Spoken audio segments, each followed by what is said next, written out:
So, today we're going to look at how to balance a motorcycle wheel. As you can see here, this is the front wheel of my Honda. It doesn't have any wheel weights on it. It doesn't appear to be balanced. I've just fitted a new tyre onto the back here and balanced it, so I thought I'd show you how to balance the front one. Same principle applies for front or rear, and this is called static balancing. What you need to do is take the wheel off the bike. This is really important because you need it to not have any drag at all, or as little as possible when it's turning. You then need to find, I'm using here a piece of threaded rod, a long screwdriver, a piece of bar, whatever fits through there, which allows the wheel to spin freely on its bearings. That's the crucial point, essentially. You need to have it above the ground. I've got it on two wheels here. It's just what I have lying around. You can use ladders, benches, whatever you want, as long as it's level and therefore the wheel is perfectly vertical, so that you're not off to one side. Straight as you can. I mean, this is about the most imprecise way that you could possibly do it, but it will work. The next thing you need, brake cleaner, some sort of solvent to clean any grease, oil, muck, etc. off the rim before you stick any weights on. You then need to get yourself some self-adhesive weights. Now, I got these off eBay, and I think it's 60 grams per strip, I think it is. £3.50 delivered or so. You can get them cheaper than that if you go up to your local tyre place and give the guy a quid or something and just ask for a full strip. Quite handy to have around. I would say get more than you think you'll need, just to be on the safe side, because obviously if you're going to the effort of taking the wheels off, etc., you might as well get it done and do it right. So, I'm going to put the camera down here so that you can see what I'm doing. Hopefully you can see there.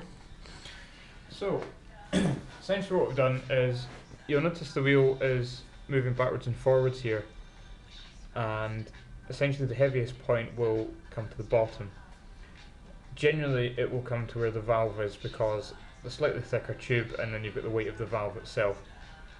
So essentially what we're trying to do is get it so that the wheel, no matter what position I put it in and then leave it steady, doesn't return back to a heaviest point at the bottom, so the weight is distributed equally right the way around the wheel. So what I can see here is that this is the heaviest point where the valve is, so I'm just going to spin the wheel right the way around and just check that again. So I've put the valve at the top there where the heaviest point is, and as you can see it's coming back round, and it will slow down a bit and it will catch up with itself and come back down again. So you can leave it to spin away to its heart's content until you can establish where the heaviest point is. What you then want to do is, you can either just do it by eye, or you can take a piece of tape like I'm doing here. I'm really just doing this to show you.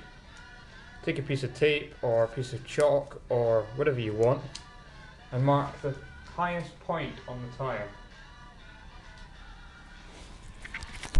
See here, piece of tape on the tyre. So that's my highest point on the wheel there. What I'm then going to do is, this bit takes a little bit of trial and error.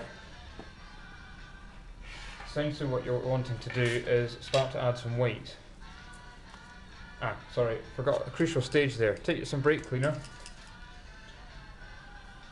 and just spray some, not on the floor like I just did, spray some on the rim, and then take a rag, tissue, your best tablecloth, whatever you want to use,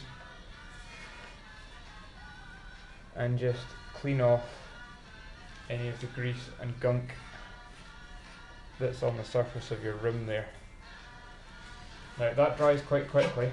If you're using a different solvent, it might take a bit longer. What that's doing is it takes the grease off and means that the weights will stick properly and hopefully stay on, which is the name of the game. Because the last thing you want to do is to do this right down the road and 10 minutes later you find that the wheel's out of balance again because all the weights have fallen off. So, you then want to take some wheel weights. I've just taken a craft knife here, and there's little gaps in between them. Some of them come in strips where you sort of snap them. They are just made of lead, they're not stiff at all. So all I'm doing here is just separating a few wheel weights. Now you can do this by trial and error by sticking them on with tape until you get roughly the right amount. I know that the back wheel on this bike took a fair bit of weight. I think it was 25 grams per side of the spokes, so it's 50 grams in total, which is quite a lot. But then it's a basic 1989 Honda CG 125, so they're not that advanced in terms of making super high quality race wheels, put it that way. So I've cut some wheel weights up. What you essentially want to do is distribute the weight that you're putting on equally either side of the wheel. So say for example I was going to put 20 grams of weight on, I would put one on one side and one just on the other side there to try and balance it. You want to keep the weight equally spread between both sides, otherwise you'll end up with the wheel going side to side. So I've got my mark of tape. What I'm going to do is I'm going to put 10 grams. Just now I'm just peeling the backing off here. You can see this. This is easier without gloves on, admittedly. But I've been doing other bits and pieces on the bike and it was a bit greasy and grubby, so I shoved some gloves on. So you get 10 gram weight. You can start with 5 grams, you can do it however you want. And I've just stuck a 10 gram weight on there, as you can see. I'm just going to zoom in a little bit there so you can see what I'm doing. So you've put 10 grams on that side, you now need to put 10 grams to match it. If I can get this backing tape off, there we go.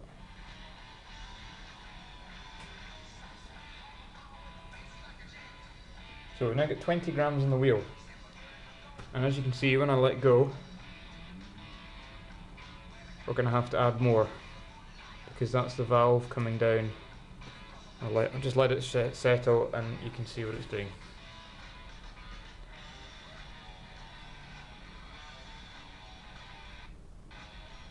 So as you can see, it's wanting to come down to the valve again, so we need to add more weights again. You can spend as long as you want doing this and get really anally retentive about it and start cutting 5 gram weights in half if you really want to. Right, going to the speed that was moving, I think it needs a good bit more, so I'm going to put another 10 gram weight on that side.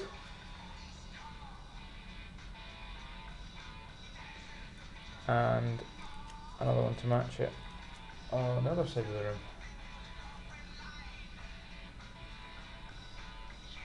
Now, just going to spin it and we shall see where it ends up.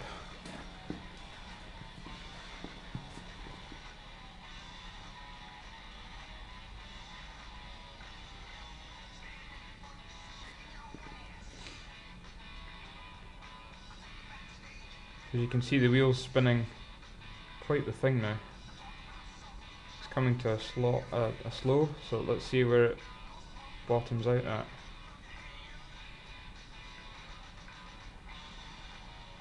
Okay, so it's very slowly moving back again. So that point where the valve is, which we established was the heaviest point of the wheel, is still moving back down. It's slowed considerably, so we're probably not going to need to add much weight at all now.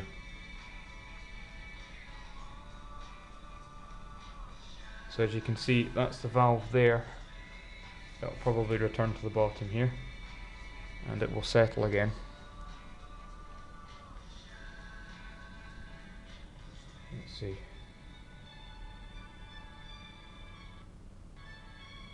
Yeah, so there's our valve and it's still heavy. Now it's not moving particularly quickly. What I'm going to do is take some tape, and I'm not going to permanently stick on this wheel weight. I'm just going to attach it with some tape and we can see what happens. So that's 5 grams there. So spinning back round to where my weights are, and I'm just going to stick 5 grams in the middle, in between the spokes, and then I'll turn the wheel, slightly, and I'll just rest it there and we'll see if it centres itself. Now, notice the wheel, I'm not touching it, notice the wheel is now not moving. I'll turn it to another position so that you can see.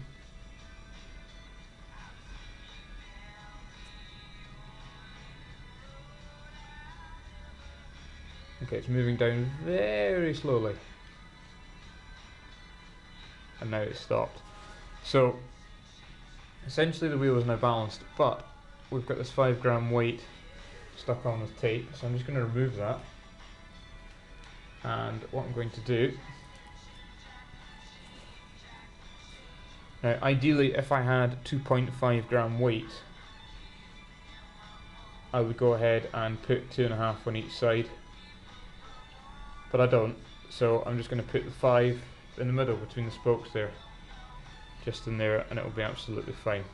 Anyway, you don't need to watch me do that. That's how you balance a motorcycle wheel. You can spend as long as you want doing this until it's just right. As you can see, it's going back down again because I need to add that last weight on. That's the basic principle of it.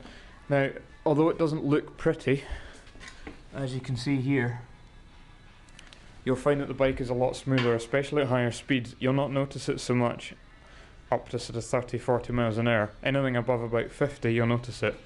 If you've ever driven a car which has wheels which are out of balance, you find that the steering wheel shimmies like this as you're going down the road, and it's really not very pleasant.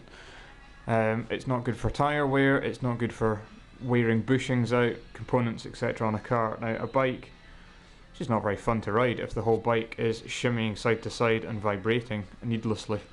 You might as well have it running as smooth as you can get it to go. So, as I say, threaded rod or a bar of some sort, something to rest the thing on so that you can spin it.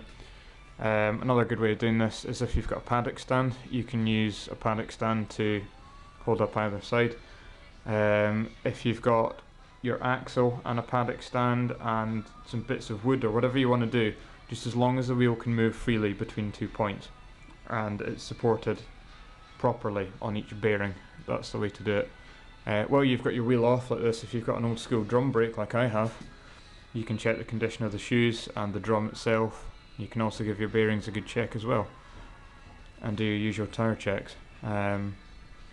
So this is the sort of thing, if you change the tyre you want to balance the wheel again, because you'll find that what you're really doing is compensating for the manufacturing weight differences as well as the tyre differences.